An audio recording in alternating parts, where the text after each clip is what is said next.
Hi, I'm Annie Fadley. I am a senior policy associate at Civic Ventures. So we've been doing this podcast for a while, and we are thinking that you probably have questions about some of the topics that we've discussed. So we're going to put together an AMA episode that stands for Ask Me Anything, me as Nick, one where you can ask any economics-related question that we might have missed. And the questions can be super simple or super complex. We're game for anything. Feel free to challenge us or ask us something fun, and we'll just go where the questions take us. So the phone number is 731-388-9334. We're super excited to hear what you're all thinking about, and make sure you look out for the episode because you might be on it, achieving Pitchfork Economics fame. What we've long understood, though, is that some communities have consistently had the odds stacked against them. That already low poverty line, the vast majority of the people who fall below that are working poor. Over half the jobs created by the economy since the 2008 financial crisis were poverty-level jobs. So I hope this conversation continues, not as a question of whether, but of how we can work together to grow opportunity. Hugely what I have seen among people is a feeling of a loss of control over their future, over what they can do. A loss of agency. Yeah, you're just at the mercy of whatever rich dudes do next. Poverty isn't like a scratch or a bruise. We're talking about a really cancerous tumor, and Band-Aids are really not the solution to the problem. We all want our country to be one where hard work pays off and responsibility is rewarded. We want a place where you can make it if you try.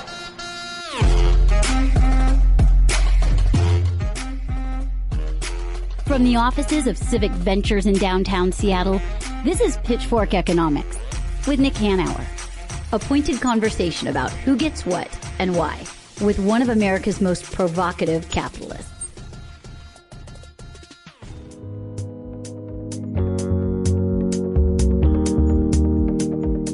My name is Hannah Brooks Olson. I am a writer. I am an award-winning journalist, which I always like to lead with. I am an anti-poverty advocate. I'm a former poor person, and I am a college graduate, first in my family. I'm David Goldstein, senior fellow at Civic Ventures. I'm Nick Hanauer, founder of Civic Ventures. So you guys asked me to come in today. Oh, absolutely. You rolled out the red carpet.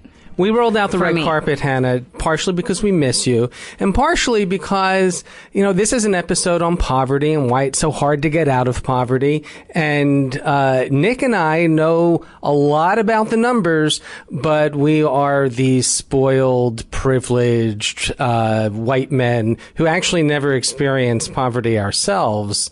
Whereas you have a little more experience in the empirical real world reality of it. Yeah, I am a one-time ragamuffin. You are a genuine ex-poor person. I am. I'm a Horatio Alger story sitting right in front of you. The exception that proves the rule.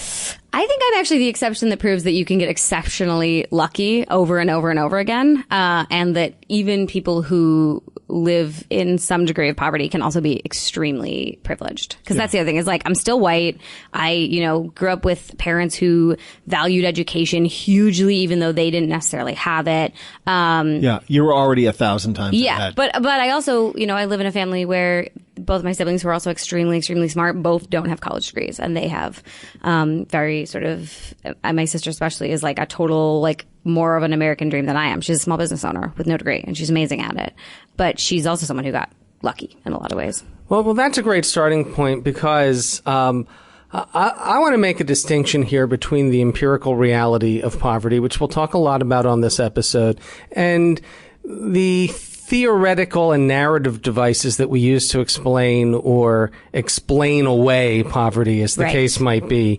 And I just want to focus for a moment on the theoretical side and what we consider to be the relentless logic of the market and the way that it compounds advantages and disadvantages over time.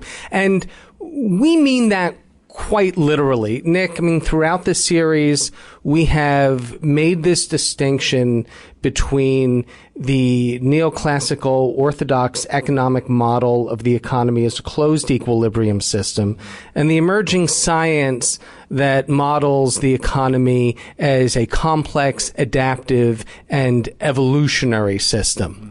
And this is really important because in an evolutionary system, we are literally talking about a process of differentiation, selection, and amplification. And just like in an ecosystem where you are evolving new creatures, we have a market economy that will amplify very small differences, little differences in adaptation.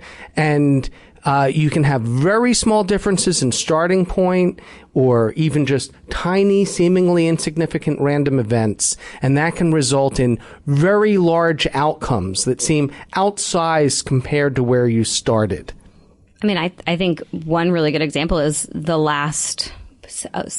last 10 years. I graduated from college in 2009, which was a great year to graduate from college, if anyone recalls 2009. And now I'm in my 30s here in Seattle, Washington, one of the most expensive housing markets. And so it feels like both my starting point as I kind of entered into adulthood, and then now when I should be really tying it up, I'm waiting for the bubble to burst before I can do anything. And not because I made necessarily bad choices, literally just because of how old I am and the year I was born and the year things happened. Right. And by comparison, I'm old, so I graduated college in 1985 with a degree in history at a time when the economy was really strong and companies said, hey, you're a smart kid who graduated from a good school and you're trained to do absolutely nothing. Come over here. We're going to pay you a decent white-collar wage, and we're going to teach you how to do the job. And as a result, I own a house in this amazingly expensive housing market that I bought 20-some years ago. In an up-and-coming neighborhood. And I feel a little bitter about the generation before me when they got those houses for a quarter of the price that I paid. Gosh. But my God, you kids. Yeah. So the question, that we're talking about is why is getting out of poverty so hard? And a big part of it is you can't predict any of this. You can't plan around this. There is no decision-making process you can make to change, first of all, where you're born. Again, which benefits you have right at the beginning. And then also what kind of economic climate you graduate into. The cost of college has increased by 200% since I graduated. And I'm still crushed by student debt a decade after graduation. Right. College graduates are carrying more student loan debt than ever before. In total, 44 million Americans owe nearly $1.5 trillion. And on average, a 2016 graduate is on the hook for about $37,000 upon receiving that diploma. I don't even know how this generation do you have student debt? I do. How much? I have now, I think I'm down to $11 grand, which I graduated from college with some amount that now seems relatively small in comparison to other people. I want to say I graduated with something like $70,000 in debt. $70,000. And it seems small because all I have is undergrad. Crap. And I worked the whole time. I paid for my summer classes in cash with money I made as a waitress. I was constantly working. I was Hannah, remind me where you went to college. Western Washington University. I went to a state school. And you still racked up $70,000? No one in my family knew that going to school out of state was more expensive, so I went to the school that had a teaching college, which is what I was going to do originally. Yep. And I paid as little as possible. It was as absolutely little as I could. My degree is twice as expensive because I couldn't pay for it up front, which is another way that we keep people poor. But if we let you off the hook and forgave your loan, think about the moral hazard. You might go to college a whole second time, and this time you might get a master's degree and actually become a teacher, which is so low paying that you still couldn't afford to buy a house. That's the thing. When you talk about what is the answer? Is it education? One thing I would say is it's not education as long as people can't afford, I told my partner one time that if our house was on fire, I would save the dog in one arm and my degree in the other, because it's the two things that I love the most in the world, because I'm so proud that I finished school. But God, it is so expensive. And so I think when we talk about getting out of poverty, it's really difficult because there's, again, just so many different forces. Every step of that way, there's some other way that it's whittled away, right? If it's not healthcare costs, it's childcare, or if you're, people of my generation are starting to get, and Goldie's, I guess, too, is with being the sandwich generation, right? Where I guess we all kind of are in this, where you have kids and parents, both of which you're caring for. And so that can knock you down a bunch of different ways. Yeah. And there's little stuff. So my parents live in rural Oregon, or they live in Eugene and outside of Eugene. So after college, I could not move back home with them, because if I did, I would not be able to work. What am I going to do? Right. Living out there. So I moved to Seattle because I got a an internship. Again, a time I was very lucky. Someone gave me an unpaid internship in 2009. So also I was a cocktail waitress, and also I was a barista, and also I took on a lot of odd jobs that year.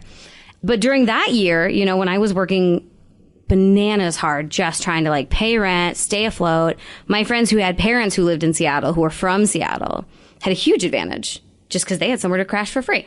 Yeah. I did not have that, right? You know, or they had parents who helped them out with rent. Like, I earn more than my parents ever have now. And I'm a freelancer. So, like, bracket your expectations. And I pay my own health insurance, and I'm just throwing money, heaping money at my student loans.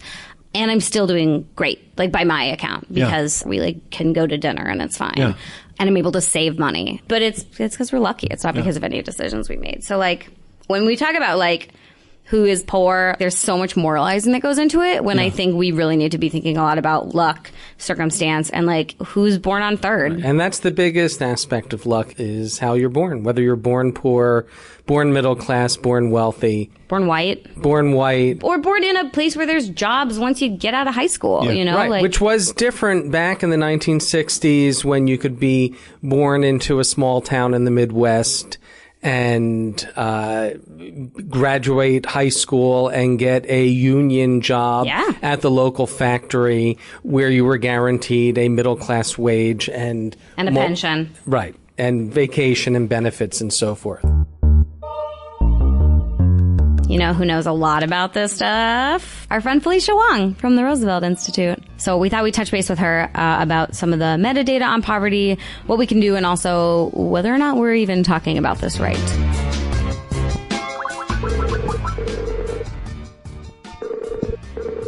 Hi, this is Felicia. Felicia, are you there? Hello, Nick. How are you?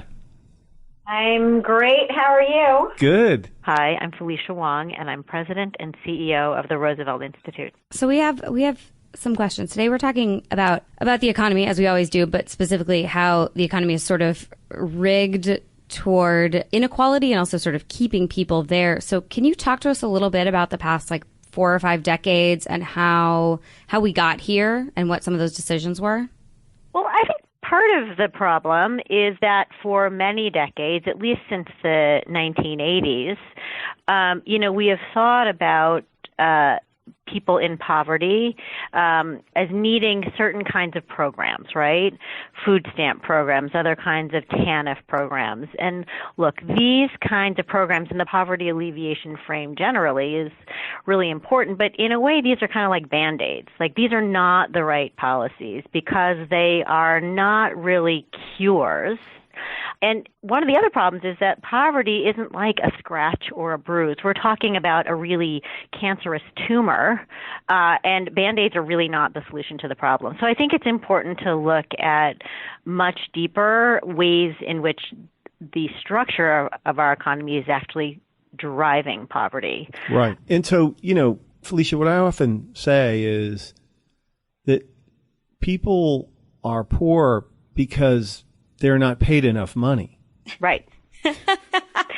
Which seems really obvious. It's so simple. Yeah, it's really super simple. In a capitalist economy, you're not poor because you don't get food stamps. You're not poor because you didn't get rent assistance. You're poor because you didn't get paid enough money almost certainly by your employer. To be clear, there are some people who don't have jobs. Sure. There are people who definitely in our society, and to be fair, in every society, can't take care of themselves and may not have the capacity to have a job.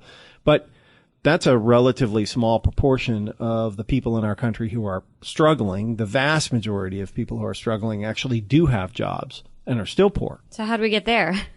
Well, I think one of the ways I like to think about this is the way, like, Martin Luther King thought about it. His Poor People's Campaign from the mid-1960s really talked about, yes, he definitely talked about the number one thing was a meaningful job at a living wage for every employable citizen. And he talked about access to land, and he talked about access to capital, and he talked about, the right to organize. So all of these things together are the things that actually our economy doesn't do well at providing for most people. And that is why people are poor. Right? Some people have little or no capital. They have no hope of getting it in a capitalist economy, as you often say, Nick, as you just said, right? Some people live in places where work has totally disappeared, where there is no hope of work. There remain, even in an economy that looks very bubbly, like our economy today, there remain neighborhoods where black men are still at 40% unemployment, right? Black men of working age. Some people who have jobs, they can't organize for better wages. Some people have no access to housing and no hope of getting housing. So these are all like very big problems. And again, not to denigrate food stamps. Food stamps are very important for many people, but that kind of approach is not what's going to get us out of poverty. So that's a long way of saying it. The short way of saying is we don't have the right policies, probably because we don't have the right analysis of what's wrong. I think lots of people currently think about markets as being these things that just operate perfectly by themselves, right? And that if a market is operating properly and government gets out of the way, then, the supply curve and the demand curve are going to cross, and that people will be paid what they're worth, and that, all people will be able to live a decent life. But actually, that is not the way markets work. Markets are structured to work for some people and not for other people. So that we talk a lot at Roosevelt about the rules that we need to structure markets so they actually do work properly. And one of the things that we've seen now, just by way of example, is that the increase in corporate power, for example, in our economy, means that we have companies that are making tremendous numbers of profits, as you have said, Nick. But those profits are actually going right back to the executives who take those profits out of the company in the form of stock buybacks, and they're not actually being transmitted back to workers in the form of wages. So that gets right back to where you started this conversation, Nick. People are poor because they are not being paid enough money. So what we need to then focus on are the rules that either allow people to do that or don't allow people to do that, the rules that would require paying a living wage or not. So I have a question then, and this is sort of kind of a big question, but how do you get then from the market will fix itself to we have to step in or sort of ensure that this playing field is leveled? Well, this is an answer you would expect from somebody like me because, I run a think tank. But, you have to look at the data, right? And, here's one interesting statistic. All reduction in poverty has occurred through government action. It's government that reduces poverty rates. So 50 years ago, 1967, the poverty rate was 27% without tax credits and benefits. Today, that number is 16% if you include tax credit and benefits, and all of that is through government programs. This is, based on some work that Jason Furman recently did. So you really have to look at the role that a number of government programs play in reducing poverty, and yet still we have the kind of poverty rates, that we were lamenting at the top of the hour. The idea that, we didn't say this, but, at some point, over half of all Americans will live in poverty. And my point is the way for us to get out of poverty is through government action. Some of that is through direct tax and transfers, and a lot of it, as we try to argue at Roosevelt, is actually through restructuring rules so you don't have things like stock buybacks, and instead you have things like higher wages. Yeah, absolutely. But Felicia, don't you think that the country's economy is at the point now where in many ways, I don't know how to say this. I don't mean to say that poverty isn't a problem, but it's almost becoming a second order problem as most people in the middle class become poor. Yes. Right? Our language doesn't capture this very well because we only have one word for poverty, poor, right? But most people think of themselves as middle class, right? Even people who earn well below the poverty line still consider themselves to be middle class. Yeah. Right. But frankly, we don't think about it that way at Roosevelt, really, for exactly the reason that you suggested, Nick, right? That because it's really not about a small fraction of poor people. It is really about the disenfranchisement and the lack of power and agency of the vast majority of Americans. And frankly, I think it's one of the reasons that Occupy took off in 2011 was because the tagline, "We are the 99%," like that really resonated. That, mathematically, it is true that the 1% were pulling away from the 99%, but it also is true that even people at the 70th percentile, even people at the 80th percentile felt very insecure, right? Yeah. They had too much debt. They didn't know how they were going to pay their kids' school fees. They weren't sure, about whether or not they'd be able to afford a vacation or a restaurant meal or any of the things that we think about as sort of the markers of, a modest middle class life. So I think that one of the reasons that, at least for a while, we were talking about this as inequality was to try to capture, and I'm not sure that inequality, by the way, is the right political frame either. Mm-hmm. Yeah. Because it feels very mathematical and like the economists love it, but like inequality still doesn't feel very human. And I think what we need is an economy that works for people. And by the way, a capitalism that works for more people, that's really what we ought to be focused on. But at any rate, the poverty frame, which comes from the 1960s and 1970s, feels like it was an artifact of a time when, most people were not, in fact, poor, and there was more equality of opportunity, and people could expect that their kids would do at least as well and probably better than they would and have an economically secure life. And poverty was about alleviating the pain. That's when programs like, whether it's Head Start or food stamps or whatever, they started in a period where we weren't looking at our whole economy. We were looking at people who, for some reason, often because of race or gender, by the way, but for some reason were not able to fully partake in a market economy. The situation now is totally different. So the poverty frame right now kind of feels like, yes, alleviating poverty is really important, but actually fixing the way our whole economy works, that's what's most important. I think once one of the things I found in writing and reporting is when you really sort of loop people in and place them on the spectrum and sort of show how their experience puts them not as much maybe in the comfortable middle class as they would think, or when you sort of show them the numbers or you sort of loop them in, then everybody sort of feels a little bit poor a lot of the time. So I think there's sort of a pro and con there, but I think, poverty alleviation, like you said at the very top, I think it lets a lot of the systems off the hook that create poverty and that create that precarious middle class. Like if you're only focused on food stamps, you're not focused on prison industrial complex, you're not focused on, out of control medical bills, you're not focused on all these other huge systems that keep people not just poor, but keep them out of that upper middle class American dream echelon.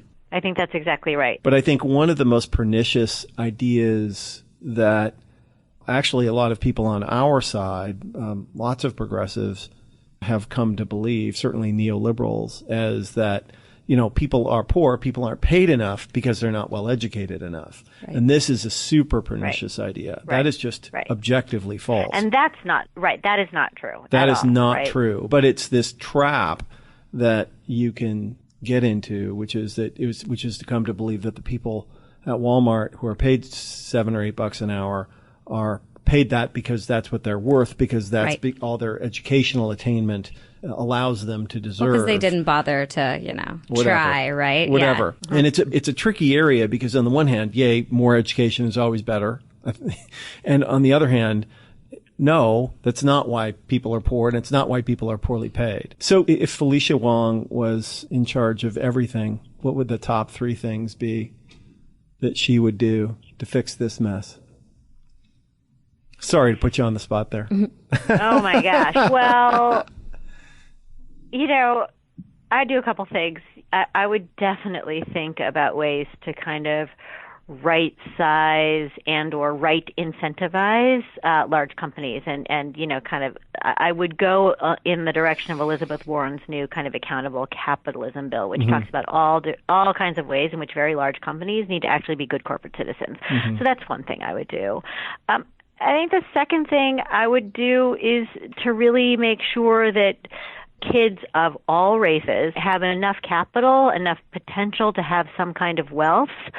So whether it's a kind of baby bonds or something so that at the very beginning of your life, you start out with at least some fighting chance for opportunity. And then, the third thing I would do, well, Can I have 4? Yeah, you can have 4. We're going to make a special exception for you. Right. The first thing I would do is and this is actually the hardest thing, I would absolutely desegregate our schools and our neighborhoods. I mean, I realize you said I could be like you world, can, right? But like you can just impose your will on the world.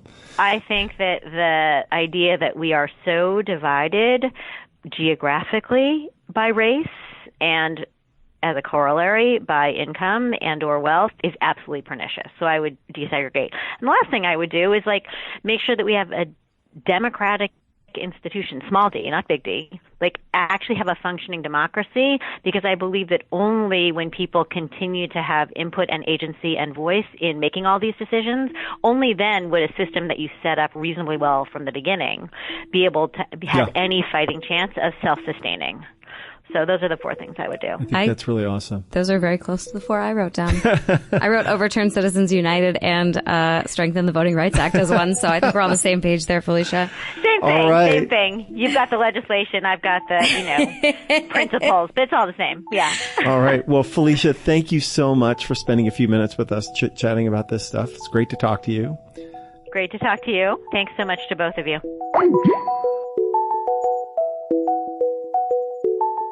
So as Felicia pointed out, most of the gains in reducing poverty over the past 50 years has come from federal programs, from transfers and subsidies. But even after that, we still have 16% of Americans living in poverty, which of course is a disgrace in the wealthiest country on earth with an unemployment rate of only 14%. But that 16% number, even that still understates the problem. Today, 1/3 of Americans are housing cost burdened, and that they pay over 30% of their income in rent. Nearly half of families say they have no retirement savings at all, and 78% of Americans report that they are living paycheck to paycheck, with 44% saying that they couldn't even cover a $400 emergency expense. Clearly, it's not just the very poor who are struggling, so are the bulk of the American middle class. And of course, all of these numbers are much, much worse for people of color and for children. So that broadly is the problem. The solution, I think we all agree, is to raise wages. And again, getting back to Felicia's point, that's going to require the government. But the broader point is, this is about much more than addressing the needs of the very poor. Most of the poor are working poor, and that means the working middle class. So maybe we should try to define poverty, which isn't as simple as it at first seems. There's actually 2 kinds of poverty. There's absolute poverty and relative poverty. Absolute poverty, a lot of people have a good idea of what that is. It's actually being below subsistence, not having enough food, not having shelter, not being able to keep warm in the winter, etc. The basic subsistence elements of life. And then there's what we can call relative poverty. And you often hear this critique from the right that, Americans aren't poor. These are the richest poor people in history. Well, yeah, they have phones and running water. Air conditioning. Right. Spoiled. Back in my day, poor people slept on the ground. Right. And you know what? In my day, some poor people still do sleep on the ground a lot more than they used to. Yeah. So we're failing on both counts. We're failing on, as you can see, the explosion of homelessness throughout the country, in Seattle, San Francisco, really everywhere. The homeless population in the United States is on the rise for the first time since the Great Recession. And then there's also relative poverty, which speaks to the growing inequality in this nation. And it is not a fictional thing to say that growing inequality, even if you have that subsistence level, you're not poor because you have a TV set and a cell phone. Because in the modern technological economy we have today, Nick, you actually need things like cell phones and internet and so forth just to participate in this economy. Right. But yeah, can you imagine applying for a job without the internet? Yeah. But yeah, I mean, to your point, Goldie, so the federal poverty line, to define it, is $24,600 for a family of 4, which first of all is bonkers low. But not only that, that means that a family earning $25,000 with a family of 4 is not considered poor. So when we talk about like who is poor, quote unquote, there's a very distinct category of people, something like 16% of Americans, which is still like 40 million Americans or something like that, who are considered poor, quote unquote, based on their earning. But I would argue that a family of 4 earning $30,000 a year is still poor. Like, you're pretty poor. Yes. And this is not just an arbitrary line, because the poverty line determines what benefits you qualify for. Yeah. If you go $1 above, and it depends, it goes state by state, and it also goes by how many dependents you have and all this kind of thing. But I mean, there's a lot of people who are really struggling to pay for their groceries, to, put gas in their car and all that kind of thing, but who also are not considered poor enough, again, quote unquote, for these benefits. Yeah, and part of the goofiness of this number is that while a family who earns $25,000 or $30,000 a year in a tiny rural town where housing costs approach zero, right? They're not rolling in dough, but surely they can at least house and feed themselves. Right. But a family of 4 earning $24,600 a year in a city in the United States of America, certainly a city like Seattle or Portland or San Francisco or LA, they are like way poor, because you can't even get a 1-bedroom apartment in a place like Seattle for $2,000 a month, right? No. I was just looking at the National Low Income Housing at the Out of Reach data that they do every year. I was just looking at this today. And you have to earn something like $27 an hour to earn a 1-bedroom in Seattle, which is almost twice $15 minimum wage, which is then a hell of a lot more than $25,000 a year. Yeah, for a family of 4. For a family of 4. Right. But if you're earning, again, $30,000 in Seattle, you're pretty damn poor. Yeah. And you still are not necessarily eligible for a lot of different kinds of benefits. Right. And so it's not as though, one of the things that people who have not been poor, not recently been poor, will sort of, part of the mythologizing they do is that, people stay poor so that they can get all those like sweet, sweet benefits. So they can get that free Orca card. Ooh, it's so good. Not realizing like how low you have to be to get that stuff. Yeah. It's not like you have a dope life and also you get a free Orca card. It's you have a very difficult life. And congrats, maybe you get a free Orca card. Yeah. You can now go to your 3rd job. Yeah, remind us what an Orca card is. Oh, sorry, that's the bus pass we have here in Seattle. So in King County, you have the bus pass, and if you're like a senior or you're poor, you're a teenager, you can get a reduced below pass. That poverty line, you get a... It's our version of a Metro card, New York, okay? Right. Now they understand. And to be clear, that already low poverty line, the vast majority of the people who fall below that are working poor. These are not just people, welfare queens or kings, or I don't know what the non-gendered equivalent of that is. There isn't one. We only talk about women in that way. Okay. Don't worry about it.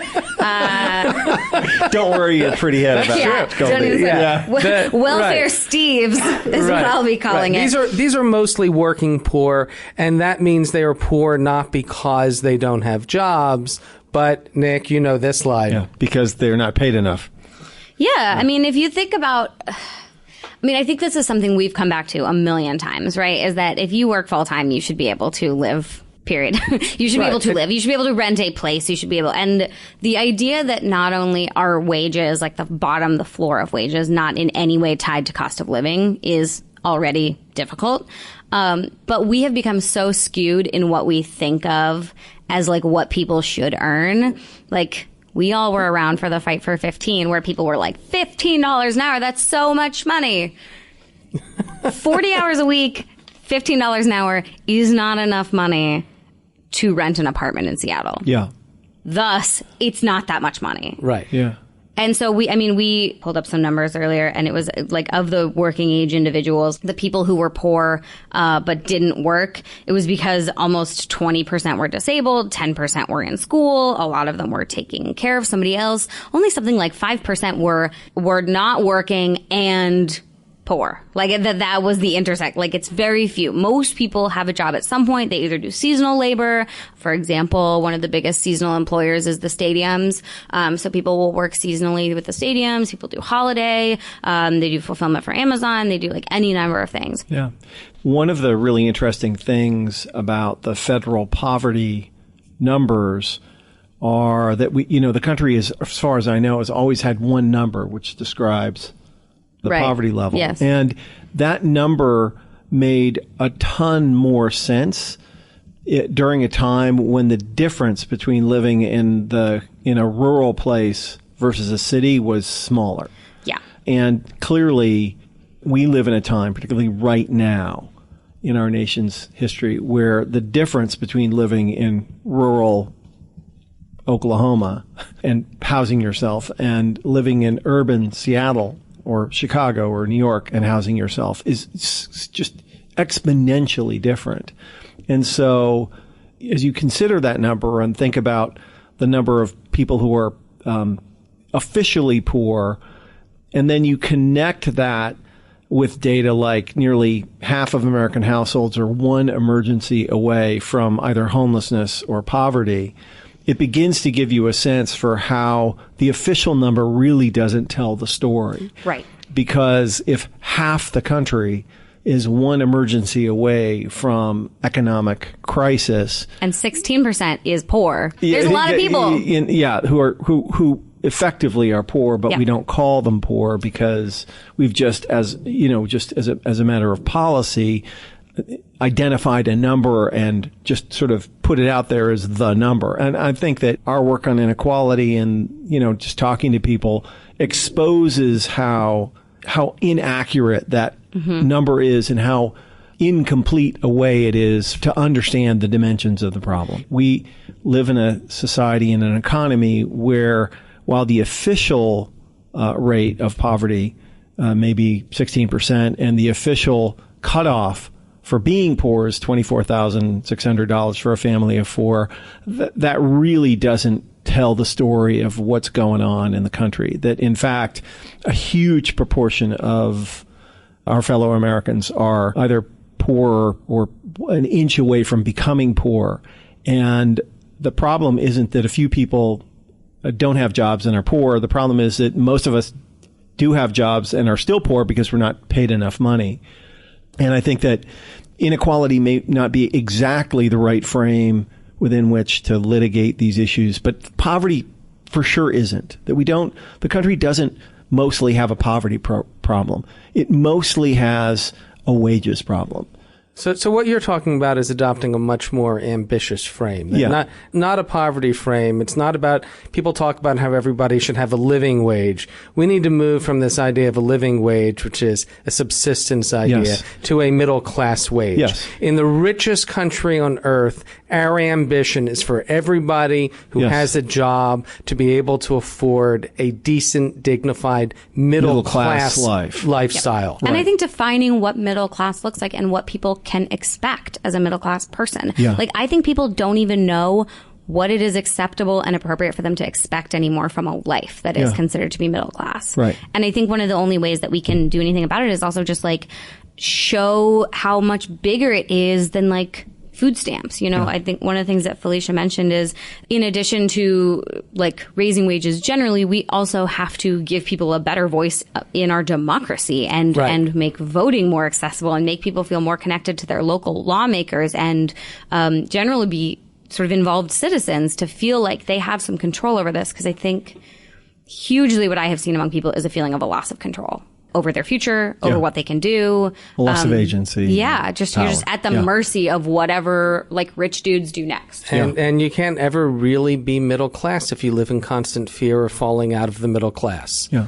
Or of your children not being able to stay in the middle class. I mean, I think true middle class life means not having to think about this shit all the time. Correct. Like, I really think that's the goal. It. Like, if you can just like buy groceries and not think about it, you're middle class. I think you've nailed it, Hannah. Had a lot of time to think about this stuff.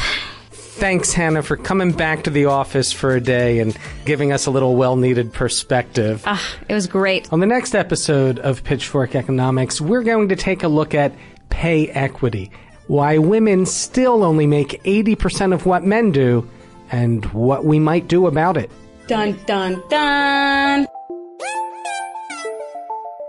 If you have any questions, comments, or suggestions for future episodes or guests, please send them to us at pitch@pitchfork.com. pitchforkeconomics.com, and we'll try to address it in an upcoming episode.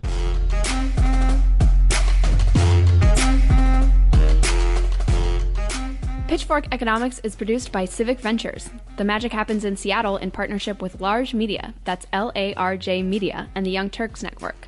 Find us on Twitter and Facebook at Civic Action and follow our writing on Medium at Civic Skunkworks. And you should also follow Nick Hanauer on Twitter at Nick Hanauer. As always, a big thank you to our guests, and thank you to our team at Civic Ventures. Nick Hanauer, Zach Silk, Jasmine Weaver, Jessen Farrell, Stephanie Irvin, David Goldstein, Paul Constant, Nick Casella, and Annie Fadley. Thanks for listening.